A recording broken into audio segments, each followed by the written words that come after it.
Good morning and many thanks for staying with us here on New Dawn as we keep an eye on the second week of demonstrations against the Finance Bill of 2024, even as legislators are set to meet and debate that bill from this morning. It is a crucial stage in the debate on the Finance Bill, as members of Parliament have the chance to make amendments to clauses that are said to deepen socio-economic inequalities in the country. But a lot of politics also marring this process, with opposition members of Parliament now refraining from passing or pushing for amendments on the floor of the House, with a unanimous decision to reject the bill in totality, along with the call made by Kenyans under the hashtag Total Shutdown Kenya. Now, we'll be taking a look at the proceedings and the events preceding the second round of Occupy Parliament demonstrations. As youth say, there is no retreat, no surrender. President William Ruto has made it clear that he is willing to sit down and have dialogue with the youthful generation. However, the anti-finance bill protesters say any dialogue can only happen after the finance bill being debated in Parliament is dropped. So which way for the government and which way Kenya? The hashtag is New Dawn. Do speak to us on where you're following this from and what your thoughts are on this conversation. In studio with us for this conversation, we have a panel of youthful experts, governance expert Steve Ogutu, as well as political analyst Brian Nabiswa. Gentlemen, a very good morning to you, and thank you for being with us on New Dawn. Now, it is an interesting day to watch, a make-or-break day for members of Parliament whose political responsibility may be more important today than has been for the rest of the year. Let me begin with you, Nabiswa, on how far the country has come in this conversation on the Finance Bill of 2024. And we have more civic education and more youth coming up to exercise their democratic right now, including youth seeking to unseat members of Parliament who are backing this finance bill. What do you make of the debate so far? I thank you so much, and for the viewers who are listening to us this morning. This is actually the finance bill this year. It's a true defining moment for the young people of this country. And it is just a culmination of where we have come from the last elections and the elections we've had. Looking at the last general election, it was the youths played a very significant part in forming this government, and everybody, every political divide were saying that it is the time for the youths.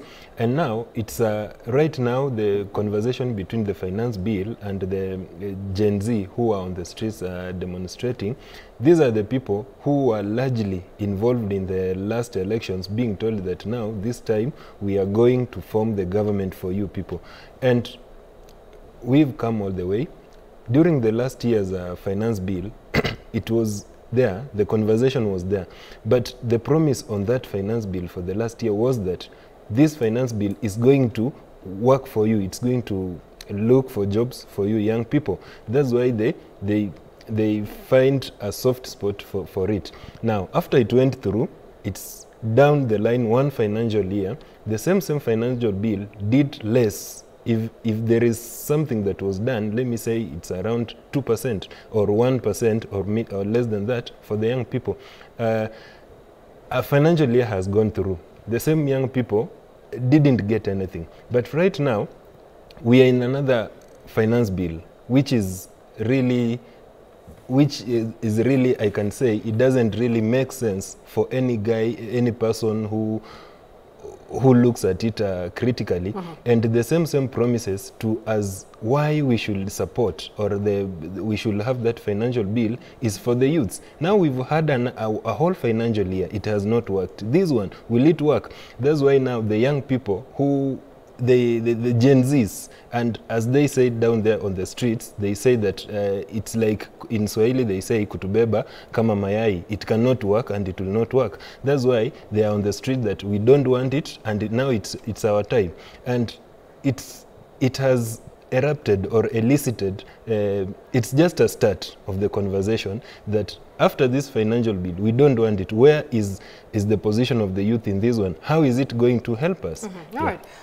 Steve, the momentum, the debate is gaining momentum, but the conversation even among the political class now is that the force of the Gen Z movement cannot be stopped, cannot be ignored. However, it cannot be my way or the highway. And so the youth want this bill thrown out completely for any dialogue, even that promised by the president, to take place. But the Kenya Kwanza government is concerned first with passing the finance bill to finance the budget for the next year. But of course there are options, including, you know, running on a supplementary budget for the next 6 months or so as the country goes back to the drawing board. But are you reading that vibe, that it's our way or the highway vibe from the Gen Z movement, or is it one that members of parliament and politicians are just branding on them? Right. I think, and thanks for having me on this show, Michelle. I think this is a renaissance moment for Kenya. I think for a long time, the political class have been blaming young people, you know, for not being actively involved in matters governance in this country. And young people, I think, are heeding, and they're stepping up, and they're saying, we want to be involved, and this is how we want things to be done. They are calling for accountability. We are raising very, very critical issues in this country. We are saying corruption needs to be tackled. We are saying we need more funds to go to education, to health, to the health sector, you know, and to create employment opportunities for the youth of this country. In this country, we account for close to 70–75% of the population of Kenya, and about 35 thereabout of the youth of this country are unemployed. You know, that is the largest in the region, and I think something has to be done. This kind of attitude that we have seen from certain leaders within the Kenya Kwanza team, I think is uncalled for. We have seen some what I would call unmerited, condescending attitude toward the views that young people are trying to raise. The other day you had the leader of majority saying, oh, these are just iPhone cool kids, you know, what do they know about issues governance? And so it's a very, very, it's an attitude that I think should not be displayed at this time. I think we need to see these leaders embracing dialogue and just listening to what these people are raising. In fact, I would say that this presents a very opportune moment for the president to just come out and find a framework to engage these young people and listen to what they're saying and see you know, what can be done to unlock this impasse, as it were. Okay, and so today we will see the culmination of what had been dubbed as 7 days of rage, or at least part of those 7 days of rage. And just going with that name alone, which has been coined by organizers of the anti-finance bill protests, Nabiswa, what is the rage about? Is it so much about the finance bill and the proposed tax implications, or is it a trigger to an underlying issue for the youth? Actually, this issue, it's beyond, actually it's beyond the finance bill itself, but now the finance bill, it has been an explosive point, or the boiling points. As I said earlier, you look at a Kenyan youth, looking at the promises that they were given. These are the people, and the Gen Zs in particular, these are the people now who are bitter about the previous generation, of leaders. They have seen what has been happening in this country, and now most of them, they are tempted to say that we are doing this for our parents, and also we are doing this for our future generations. Now, looking at the composition of the Gen Zs themselves, these are the people now, 30% of them voted in the last elections, and 70% are going to vote. But you will bear with me that 100% of this generation played a key role in the last time's election. So what is happening is they have found a point whereby now they are starting their own revolution to look for their own space. Because And this is the generation which should make their parents or guardians or whatsoever proud. They are in school, they have come from the school, and they have been told that nothing comes for free, nothing comes on a silver platter. Yes, now they are out there to say, to send a message that now we are going for it, for ourselves. After the finance bill, because they know in this finance bill there is nothing for the youths, and there is nothing to speak for them. Now they're out to loudly send their own voice. And after this, I'm foreseeing a situation whereby it will culminate to another issue.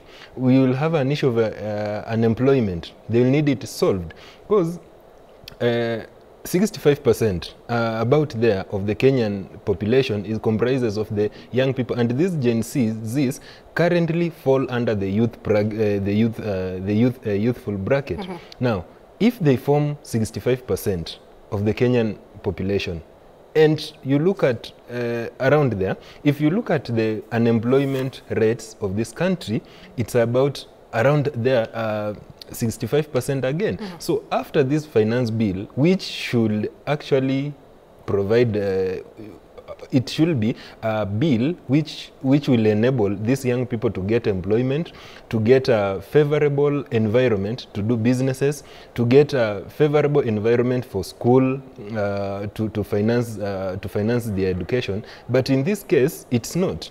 So what they are doing is they are tired. Let me say they are tired for this situation, that now they want something that will be practical to enhance their well-being as the young people, or the generation which is expecting to take the leadership of this country. All right. Yeah.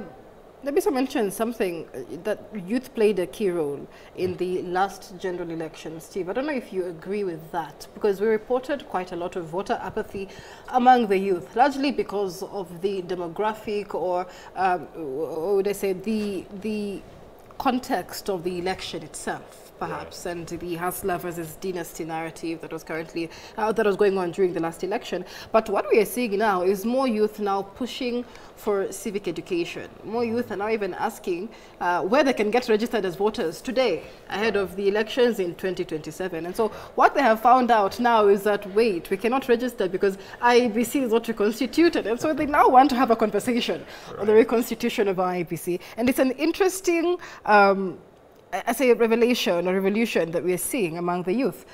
But there's been a section dismissing the youth as children who may not quite understand the implication of what it is they are doing. How will the political discourse change? And it's already started to change as the protest entered the second week. But how will it change after Thursday, when we see that final vote? And there are people collecting signatures already to recall members of parliament. Right. So, Michelle, like I had mentioned earlier, I think this is a renaissance moment for this country. And I think what all this is demonstrating is manifestos really matter. When you are campaigning as a political party or as a presidential candidate, the promises you give and those that you capture in your manifesto really count. Because the reason why UDA enjoyed a very good or large support from the youth base was because of the promises that they sold out there. They were talking about banking on the digital space to create jobs for young people, and the 500,000 jobs that were going to be created annually, and the president offered a very elaborate plan on how to do that. But that has never been forthcoming 2 years down the line, and so young people are beginning to they're getting woke, and they're asking, where are the jobs that you promised? Where are the opportunities that you promised? But now we are seeing the language is changing. We are seeing elected officials, like you said, addressing young people in a very condescending manner. And these are the people who voted for you to occupy those positions. I think this kind of hard stance of attitude, I think, need to stop. If we are to really find a way out of this mess as it is right now, I think that type of language will have to really change, because like you've said, I think moving forward, this is going to define the political landscape of this country. I'm seeing a lot of young people coming out and vying for positions. I'm seeing more than 70% of elective positions in this country are going for occupied by young people, because they have realized that truly our votes really count. The people who we elect really matter, and has a very direct correlation with the kind of development we want to see in our lives. And so then when we talk about changing the political landscape, what we've seen protesters rally on is the power that the Constitution bestowed upon them, that they have the power in their hands. They decide who to give the power to and who to take the power away from. In terms of accountability for elected members of parliament, do you think then that this movement is going to demand a lot more accountability, a lot more integrity on the person of the elected member of parliament that would result in a change, a systemic change in the way parliament works? Yeah, very true. One, we've already seen what is happening. Yeah, and the only avenue that this generation has in the course now to demand for accountability from any other leader is through going on the street, as I may say, because we know we have very many avenues, but now this is a group which is disadvantaged in some way. They cannot take other, like, let me say, legal action, trying to, through impeachments and all those, they cannot. So through going on the streets, putting pressure on the leaders, like over the weekend, we can see what has happened from Thursday. They are not given time. They are not given an avenue. They are not given a platform to do their daily chores. Like, I saw somewhere someone saying over the last weekend, the percentage of political leaders who went out on funerals and public barazas and churches went down by 70% because they are afraid of the repercussion of the people they are going to meet because of, out of what they are doing. Now, this kind of pressure from the young people through the street, it's actually going to make most of these elected leaders to recollect themselves and actually do the right thing. You know, I've always tried to look at what most of these leaders are doing with the CDFs at the constituency levels. Actually, there is a fund which I'm always interested in, the youth fund, which is directly under the members of parliament. But you do a study, you realize that those funds are either not given, or the percentage which goes out to these young people to do their things, the activities, is very low. And the most astonishing thing is that those youths who can access some of these funds are those who are directly linked to the members of parliament. They are not in either their support or they are supporting these members of parliament. So this kind of acts, there are some of the acts which have made these young generations to be much agitated, and it will. The cause, now the picketing, going to the streets, the demonstration will give a pressure, and it will be a wake-up call to some of these leaders to do the right thing. And on social media, the question remains, does the pressure increase or decrease? Let's take a break here on New Dawn. When we come back, we'll be giving you a status update of the situation at the Nairobi Central Business District in anticipation of those large-scale protests. As the organizers say, they expect a 1 million-man march. Several key roads leading to Parliament have already been closed off by security officers, including Parliament Road, City Hall Way, among others, which have been shut down to both vehicular traffic as well as pedestrian access. We'll be giving you a status update on that with our team live on the ground. Let's take a break. We'll be back with more.